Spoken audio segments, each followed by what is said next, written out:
تو میری مخلوق کو دھوکہ دے گا، میری مخلوق سے دو نمبری کرے گا، تو میرے سے دوری کرے گا، تو میرے سے بغاوت کرے گا۔ وَمَنْ أَعْرَضَ عَنْ ذِكْرِي فَإِنَّ لَهُ مَعِيشَةً ضَنْكًا، تو میرے سے بغاوت کر کے دکھا میں تیرے کاروبار کا بیڑا غرق نہ کر دوں تو مجھے اپنا خدا نہ کہنا۔ پھیر دیا اللہ نے۔ ذمہ دار روتا پھر رہا ہے، ابھی فصلوں کے قرضے پورے کوئی نہیں ہوئے، اگلی فصل بیجنے کے لیے بیوی کی چوڑیاں بیچ رہا ہے۔ کیوں تم نے خدا کے قانون کے اندر بغاوت کر دی؟ کیوں تم نے خلط مل کرنا شروع کر دیا؟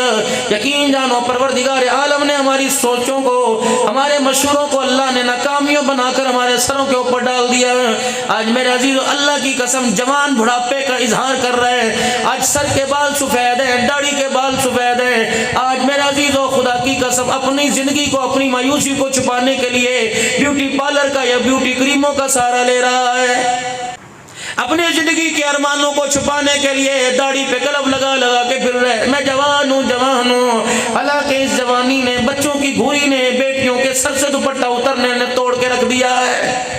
جس مکان کے ہر کمرے میں تو نے اے سی لگایا، جس مکان کے ہر کمرے کے اندر تو نے بہترین قسم کی پینلنگ کرائی، سیلنگ کرائی، ہر مکان کے کمرے کے اندر تو نے بیڈ بچھایا، ہر کمرے کے اندر ٹھنڈی ہوا والی مشین لگائی، مجھے پھر بھی ایمانداری سے بتا، اتنی سہولت ہوتے ہوئے، سولر ہوتے ہوئے، یو پی ایس ہوتے ہوئے، جنریٹر ہوتے ہوئے، دونوں طرف کی میٹر سے بجلی لے رکھی ہوتے ہوئے، پھر بھی تو 4 گھنٹے چائے والے ہوٹل پہ کیوں بیٹھا ہوا ہے؟ 4 بیٹوں کا باپ ہے، ساری رات دروازے پہ بیٹھ کے گزار رہے، 4 بیٹیوں کا باپ ہے، تو نے سمجھا بیوی خوبصورت لاؤں گا سکون آئے گا، اللہ نے کہا لے، تو نے کہا بیٹے ہو گئے تب سکون آئے گا، اللہ نے کہا لے، کہا بیٹی ایک ہی اچھی، اللہ نے کہا لے، کہا مکان اچھا بنے گا سکون آئے گا، دروازے پہ موٹر سائیکل گاڑی آئے گی سکون آئے گا، دونوں خصوں میں جیبوں میں پیسہ آئے گا سکون آئے گا، لاکھ روپے کا موبائل ہاتھ میں آئے گا سکون آئے گا، نماز اچھے ملیں گے سکون آئے گا، بیٹوں کا رشتہ اچھی جگہ جو ہوگا، بہویں اچھی آئیں گی سکون آئے گا، فریج کھانے فروٹ سے بھرا پڑے گا سکون آئے گا۔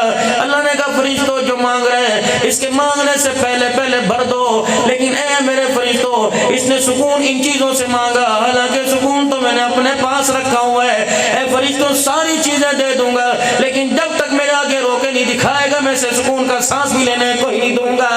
کتنے بے مروت ہیں، کس کا کھا رہے ہیں، کس کا پی رہے ہیں۔ اوے لوگوں 8 دن کے بعد جمعے کی نماز پڑھنے آتے ہیں، ابھی امام صاحب سلام پھیرتے ہیں، خدا پاک کی قسم اتنی جلدی خدا کے گھر سے بھاگتے ہیں، اپنا جوتا پہننے کے بجائے دوسرے کا جوتا پہنتے ہیں۔ اللہ کہتا ہوں ادھر آ جا، مسجد کے اندر میں نے اپنے آنے کا حال دیکھا، جمعے کا خطبہ شروع اس وقت جلدی آیا، چپلی کئی پھینکی، اللہ اکبر، کسی کی جوتوں پہ گندے جوتے رکھے، وضو کیا، آدھا پچادا وضو کیا، مسجد کی ٹوٹیوں کے پاس کھڑے ہو کے خطبہ سن رہے، نماز پڑھی، کبھی جگہ صاف تلاش کر رہا ہے، کبھی مٹی والی جگہ پر نماز نہیں پڑھتا، کبھی پنکھے کے نیچے کھڑا ہوتا ہے، کبھی چھوٹے بچوں کو یوں کر کے پکڑتا ہے، کبھی بڑوں کو دھکے دے کے نیت باندھتا ہے، سلام پھیرتے چلا جاتا ہے، سلام پھیرنے سے پہلے نماز کی حالت میں موبائل بجتا ہے، یہ جیب سے نکال کے دیکھتا ہے، بیوی کا فون آیا، یار میرا انتظار کر رہا ہے، فون آ رہا ہے، رب کعبہ کی قسم سلام پھیرتا ہے، امام صاحب آیت الکرسی پوری نہیں پڑھتا، یہ مسجد کے اندر سے نکلتا ہے، موٹر سائیکل پہ کک مار کے جاتا ہے، فرشتہ دروازے پر اعلان کرتا ہے، اوے خدا کے باغی تو خدا کو سجدہ کرنے آیا تھا یا ان ارادوں سے خدا کو ڈرانے کے لیے آیا تھا؟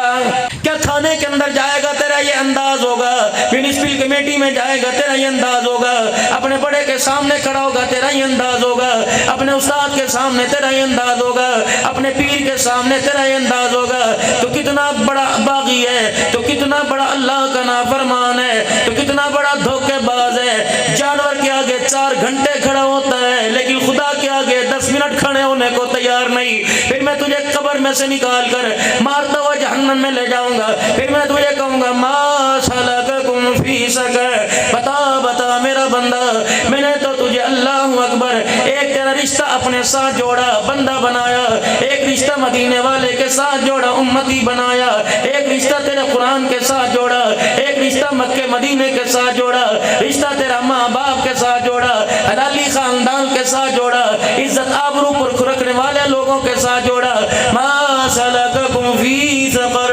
اذان نماز کے ساتھ تیرا رشتہ جوڑا، حج کے ساتھ تیرا رشتہ جوڑا، احرام کے ساتھ تیرا رشتہ جوڑا، کسی کے رشتہ دار خالہ بنے گی، کسی کے رشتہ دار مامی ماسی بنے گی، تیرا میرا رشتہ نماز کا، تیرا میرا رشتہ روزے کا، تیرا میرا رشتہ حج زکات کا، تیرا میرا رشتہ رستہ صدقے خیرات کا. ما سلککم فی سقر. ایس پی کا بیٹا ہو کے ناکام نہیں ہوتا. اللہ اکبر. ڈی آئی جی کا بیٹا ہو کے ناکام نہیں ہوتا. علاقے کے اندر 400 ووٹ لینے والے کونسلر کا بیٹا ہو کے ناکام نہیں ہوتا. یہ کیسا انسان ہے. ما سلککم فی سقر. تو خدا کا بندہ ہو کر آج میدان محشر میں کیوں ناکام ہو گیا ہے؟ جواب دے اس کا. 2 بجے رات کو بتی چلی گئی, 4 بجے آوے گی, 5 بجے آوے گی, 5 بجے تک جاگتا رہتا ہے. جب نماز کے سجدے کی باری آتی ہے پتہ نہیں تیری آنکھ کیوں لگ جاتی ہے. اس کا مطلب ہے تیرے کمرے میں اے سی تو موجود ہے لیکن تیرے سینے کے اندر ایمان موجود کوئی نہیں. دو جواب. ما سلککم فی سقر.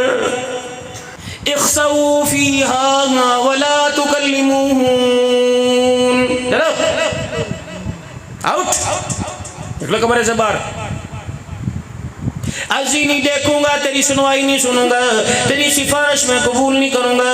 ملء الارض ذهبا ولو افتدى بی. پوری روئے زمین کو سونے چاندی سے لا کے بھر دے, میں دیکھنے کے لیے تیار کوئی نہیں. آؤٹ. میں تیری فائل کو تیرے منہ پر مار دوں گا. نکل نکل نکل. پھر جب جہنم کی آگ کے انگاروں میں کھڑا کروں گا. ما سلککم فی سقر. بتا بتا کون سی چیز تجھے یہاں لے کے آ گئی؟ تیری گلی میں 4 مسجدیں ہوا کرتی تھی, تیرے گھر کے سامنے بنات کا مدرسہ, تیری دیوار کے پیچھے بنین کا مدرسہ, پھر بھی تیرے بچے قرآن کی بغاوت کر گئے. ما سلککم فی سقر. میں کسی کے دروازے کی جا کے کنڈی بجاؤں, اللہ اکبر, دروازے سے اندر سے جواب نہ آوے, پھر آپ مجھے بازار میں ملو گے, پھر آپ مجھے رستے میں ملو گے, میں کہوں گا یار میں تیرے دروازے پر آیا تھا. اللہ اکبر. او نہیں تو نہیں آ سکتا. ہاں میں آیا تھا. نشانی تیرے کونے پر یہ دکان ہے, تیرے مکان کے دروازے کے ساتھ یہ. اس وقت تیرے مکان کا دروازہ ٹوٹا پڑا تھا, فلانے کا اسٹار لگا. اچھا اچھا آپ میرے دروازے پر آئے تھے. ارے یار پھر افسوس کی بات ہے, ٹیلی فون تو نے کیوں نہیں بک کیا؟ میں نے بار بار فون نہیں کیا, بار بار تو فون کاٹ رہا تھا, میں تجھے فون کر رہا تھا, تو نے میرے فون کو, اللہ اکبر, تو نے میرے فون کو یس نہ کیا, تو نے سنا کوئی نہیں. اللہ اکبر. یار میں سو رہا ہوں گا. نہیں نہیں نہیں, میں کان دھر کے تیرے دروازے پہ کھڑا تھا, تو کہہ رہا تھا آخری اوور میں 6 بالیں چاہیے, مجھے تیری آواز آئی تھی. اللہ اکبر. تیری بیوی کہہ رہی تھی پانی پلائیو, تیرا بیٹا کہہ رہا تھا اماں انڈا بنائیو.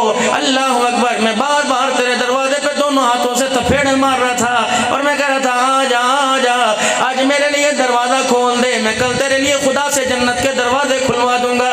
لیکن تو نے اپنا دروازہ نہ کھولا. میں اگلے دن پھر تیرے دروازے پر آیا, پھر اگلے دن تیرے دروازے پر آیا. کبھی رحمت کا عشرہ لے کے آیا, کبھی مغفرت کا عشرہ لے کے آیا, کبھی عتق من النار کا عشرہ لے کے آیا, کبھی لیلۃ القدر کی رات لے کے آیا, کبھی جمعۃ الوداع تیرے دروازے پر لے کے آیا, کبھی سحری افطاری کا دسترخوان لے کے آیا, کبھی فرشتوں کی رحمت کی نزول تیرے دروازے پہ لایا, کبھی جنگل کے درندوں مچھلیوں کی دعائیں تیرے دروازے پر لایا, کبھی حوروں کے مسکراہٹیں تیرے دروازے پر لایا. تو نے ایک میری نہ سنی دروازہ نہ کھولا. یہ کون کہے گا؟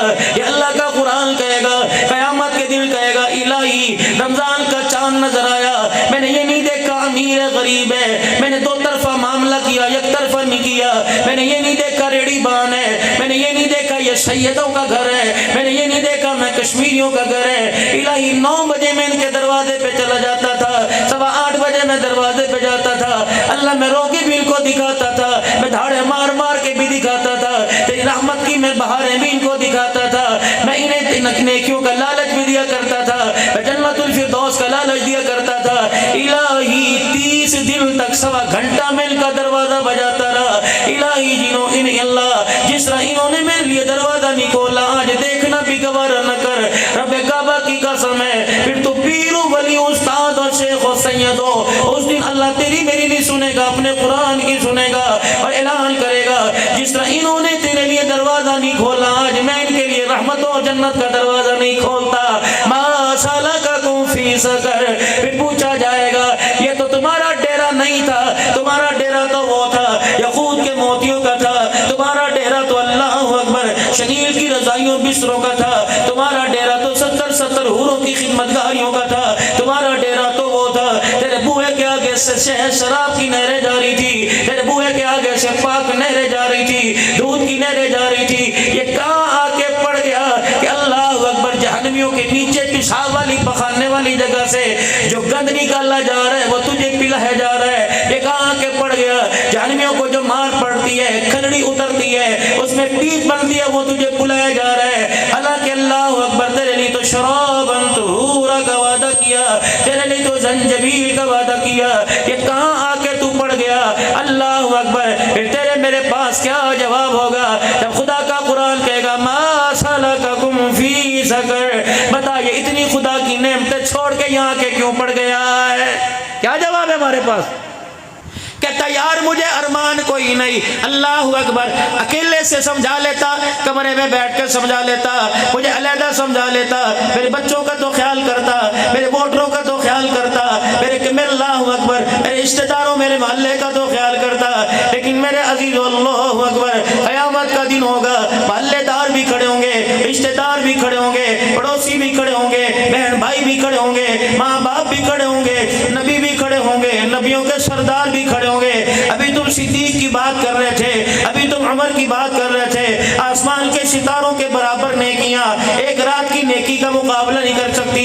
قیامت کے دن وہ صدیق بھی کھڑا ہوگا, وہ عمر بھی کھڑے ہوں گے, عثمان علی بھی کھڑے ہوں گے, حضرت زینب رقیہ بھی کھڑی ہوں گی. اور میرے عزیزو, میں پچھلے دنوں ملک شام کے اندر گیا, اللہ کی عزت کی قسم ہے, حضرت حسین کی ہمشیرہ سیدہ زینب رضی اللہ تعالی عنہ کی قبر کے پاس میں 4.5 گھنٹے بیٹھ کر قرآن پڑھتا رہا, ذکر اذکار کرتا رہا. مجھے پیر محمد شاہ صاحب مسکین پوری فرمانے لگے, حضرت آئیے. میں نے کہا مجھے آپ حضرت نہ کو, اپنا فقیر کو. کہنے لگے چلو اٹھو آؤ اماں کے روزے کی زیارت کر لو. میں نے کہا پیر جی یہ حکم ہے یا آپ کا مشورہ ہے؟ آپ فرمانے لگے کیا مطلب؟ میں نے کہا حکم ہے تو سر کے بل چل کے جاؤں گا, آپ کا مشورہ میں اسے نہیں مانتا. کہنے لگے کیوں؟ میں نے کہا بتاؤں یہاں کون عورت سو رہی ہے, اس اتنی سی مٹی میں کوٹھڑی میں کون سی عورت چھپی پڑی ہے؟ میری آنکھ ہی نہیں میں اس کی قبر کی زیارت کر سکوں. رب اکبر کی قسم ہے یا یہ عورت سو رہی ہے جس کا پردہ بچانے کے لیے اس کا بھائی نیزے کی اینی پر چڑھ کر خدا کا قرآن سنا کے چلا گیا ہے. حضرت بلال رضی اللہ تعالیٰ عنہ کی قبر پہ جانا ہوا, اللہ اکبر. وہاں کے چابی برادر نے اندر کا حصہ کھول دیا. ہم 15-16 سیڑھیاں نیچے اترے, حالانکہ بڑی عجیب سی سیڑھیاں تھی. 4-5 مرتبہ میں گرنے لگا. میری گھر والی مجھے سہارا دے کر, آگے پیر صاحب کے مرید مجھے سہارا دے کے نیچے تہ خانے میں لے گئے. اللہ کی قسم کیا مشکمبر کی خوشبو ہے, کیا ریمنڈ کی خوشبو ہے, کیا لاہور کی خوشبو ہے جو بلال کی قبر سے آ رہی تھی, اصلی قبر سیدنا بلال کی. میں نے شاجی سے کہا شاجی آج مجھے روکنا نہ, آپ مجھے اجازت دے دو. بلال کی قبر سرانے کی طرح جپھی ڈال کے لیٹ گیا, اور بلال کی قبر کو بابا جی میں نے اپنے سینے سے لگا لیا. مجھے بلال کی قبر سے یوں محسوس ہوا کہ لگے آنے والے تعارف کرا, ہاشمی ہے سید کون ہے, کشمیری اوان ہے کون ہے. میں نے کہا میں پاکستان سے آیا, مجھے دنیا پیر طریقت کہتی ہے, مجھے دنیا رہبر شریعت کہتی ہے. ہاں ہاں بلال کہنے لگے میں نے بھی سنا ہے جلسوں میں تو غلام رسول کہتا ہے, تجھے دنیا عاشق رسول کہتی ہے. ذرا بتا تو صحیح تیرے پاس کون سا عہدہ, تیرے پاس کون سی ڈگری, تیرے پاس کون سی یونیورسٹی کا سرٹیفکیٹ ہے جس سے تو عاشق رسول بنا. میں نے کہا مکھن پروٹے کھا کے, بکرے کے گوشت کھا کر, میٹھے چاول کھا کے میں عاشق رسول بنا. بلال نے مجھے اپنے پاس سے دھکا دے کے پرے پھینک دیا, فرمایا تو پروٹے کھا کے عاشق رسول بنا. رب اکبر کی قسم ہے میں چمڑے اجھڑوا کے عاشق رسول بنا. قیامت کا دن ہوگا تو اپنا عشق لے کے آ جانا, میں اپنا عشق لے کے آ جاؤں گا. تو اپنا عشق تقریروں میں دکھانا, میں کمر اٹھا کے اپنا, میں پردہ ہٹا کے قمیض اٹھا کے اپنی کمر دکھاؤں گا. جس کو سینے سے لگا لیا وہ غلام رسول بن جائے گا, جسے دیکھ کے منہ موڑ لیا وہ گستاخ رسول بن جائے گا. مولوی صاحب یہ مسجد کا سین تو بہت بڑا ہے, اللہ کی عزت کی قسم ہے. جامع مسجد کوفہ کے اندر جانا ہوا, اس محراب میں کھڑے ہو کر وہاں زیارت کرنے کا موقع ملا. حضرت علی رضی اللہ تعالیٰ عنہ کو سجدے کی حالت میں ضرب لگی تھی, وہ محراب علیحدہ. جب وہاں سے نکلنے لگے گاڑی کے اندر بیٹھ کے اللہ اکبر نجف ایئرپورٹ پہ آنے لگے, کہنے لگے نہیں ابھی ٹھہر جاؤ, ایک زیارت باقی رہ گئی. حضرت علی کے مکان کے اندر لے گئے. رب کعبہ کی قسم ہے کیا تمہارے سٹور ہوں گے, سٹور بڑے ہوں گے, چھوٹی سے سٹور بڑے ہوں گے, یہ کھوکے بڑے ہوں گے. حضرت علی کا مکان چھوٹا تھا, اس میں 6 کمرے موجود تھے. ایک کمرہ حضرت ام المنین کا, ایک کمرہ حضرت عباس کا, اسی طرح ایک کمرہ حضرت عباس کا, ایک کمرہ حضرت علی پاک کا, ایک کمرہ حضرت حسن حسین کا, ایک کمرہ حضرت زینب کا, ایک کمرہ رقیہ ام کلثوم کا. پانی کا کنواں بھی کمرے کے اندر تھا. میں اللہ اکبر, میں نے کہا اس وقت کیا کوئی انجینئر موجود نہیں تھا, اس وقت کوئی سیاح موجود نہیں تھا. نکاسی کا انتظام تو باہر ہوتا ہے, پانی کا کنواں تو باہر لگوایا جاتا ہے. کہنے لگے علی بھی پاک ہے، علی کی بچڑیاں بھی پاک ہے، علی کے اوپر خدا نے جو پردہ اتارا وہ بھی پاک ہے۔ علی نے اپنے کمرے میں کنواں پانی کا بنوا لیا کہ میری بیٹیاں پانی لینے کے لیے باہر گئی تو کسی غیر محرم کی ان کی جُتی پہ نظر پڑ گئی، میری گھر والی میرے پاس بیٹھ کے جوٹس میں باہر رونے لگے۔ میں نے کہا ہاں تو مجھے کہتی ہے بچوں کے لیے ایک مکان بنا دے، بڑا مکان بنا دے۔ رب کعبہ کی قسم اس نے میرے ہاتھ پہ ہاتھ دھرا، کہنے لگی وعدہ کر، تو بھی وعدہ کر، میں بھی وعدہ کروں گی، آج کے بعد دنیا کا مکان نہیں مانگنا، اللہ سے جنت کا مکان مانگے گی۔ جس مکان میں ہم رہتی ہے ہمارا وہاں گزارا نہیں ہوتا، ان کچی سی کوٹڑیوں کے اندر جنت کی شہزادیاں اپنی ساری زندگی گزار کے چلی گئی ہیں۔ جاؤ جمبر کے قبرستان کے اندر چلے جاؤ، احاطہ بنا ہوا، چار دیواری بنی ہوئی ہے، ایک طرف اماں سو رہی ہے، اوپر دادا سو رہا ہے، نیچے پردادا سو رہا ہے، دائیں طرف پھپھا سو رہا ہے، ادھر ماسی ادھر ماں سو رہی ہے۔ یہ کس کی قبر ہے؟ امی کی قبر ہے۔ ایک ہی احاطے کے اندر 6 قبریں ہیں، یہ جگہ خالی جی میں نے اپنے لیے بنوا رکھی ہے۔ اللہ اکبر، تو اپنے لیے احاطہ بنا دے، تو اپنے لیے کمرہ بنا دے، اپنے لیے قبر کی جگہ مخصوص کرا دے۔ وآل رسول تمہارا کیا کہنا، بنات رسول تمہارا کیا کہنا، جنہیں جینے کا بھی پتہ کوئی نہیں، جنہیں مرنے کا بھی پتہ کوئی نہیں، مجھے ایسا مظلوم کنبہ دکھاؤ رب اکبر کی قسم ہے، جن کی ماں مکے میں سو رہی ہے، جن کا ابا مدینہ شریف میں آرام فرما رہا ہے۔ اللہ اکبر، جس کی ماں میرے عزیزوں جس کی میرے عزیزوں نانی مدینہ مکے میں سو رہی ہے، نانا روزہ انور میں آرام فرما رہا ہے، جس کا باپ میرے عزیزوں کوفہ کے اندر پڑا ہوا ہے، جس کا بھائی کربلا کے اندر پڑا ہوا ہے، ماں جنت البقیع کے اندر پڑی ہوئی ہے، بیٹی ملک شام کے اندر پڑی ہوئی ہے۔ قیامت کا دن ہوگا جب مختلف علاقوں سے اٹھ کے خدا کے سامنے آئیں گے، اللہ فرمائیں گے تمہیں کس چیز نے علیحدہ کر دیا، کس وجہ سے تم علیحدہ ہو گئے؟ جب سب نے رو کے دکھا دیا، اللہ ہم نے تیرا دین بچایا، کنبہ قربان کر دیا، تلواروں کے سائے میں سجدہ کیا، اللہ تیرا دین قربان نہ کیا، ہم نے جان قربان کر دی، تیرا دین بچایا، ہم نے اپنے بچوں کو اپنے سامنے ذبح کرایا، اللہ تیرا دین بچایا۔ ایمانداری سے بتا، جب وہ شہادت کے سر لے کے آئیں گے، جب وہ کٹے سر لے کے آئیں گے، اپنے جسموں پر 80-90 زخم لے کے آئیں گے، اس وقت بتا تیری میری نمازیں اور رمضان کے روزے اور حج کہاں جائے گا؟